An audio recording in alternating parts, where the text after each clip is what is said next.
كان الشيخ الخديم قد أشار إلى مريديه في حياته لبناء مسجد كبير في مدينة طوبى السنغالية. تم بناء المسجد بعد وفاة الشيخ، ويعد هذا المسجد من أكبر وأجمل المساجد في إفريقيا، وفيه ضريح الشيخ أحمد بامبا رحمه الله تعالى. بسم الله الرحمن الرحيم.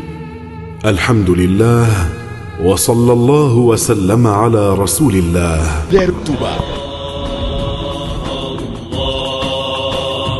قضى رحمه الله 33 عاما في أيدي المستعمر الفرنسي ما بين النفي والإقامة الجبرية، ومع ذلك بقي متمسكا بالمبادئ الإسلامية، ناشرا لها بهمة عالية، وخاصة ما يتعلق بأمر العقيدة السنية الأشعرية، حيث اهتم رحمه الله بتعليمها للصغار والكبار، فكانت له العديد من المؤلفات التي انتفع بها أهل القارة الإفريقية جنوب الصحراء.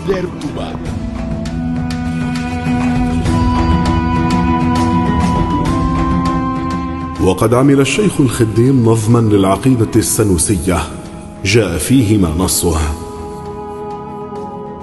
اعلم حباك الله رشدا وسعه، كان إلهنا ولا شيء معه، فليس مخلوقا ولا محصورا، وليس محمولا ولا مقهورا.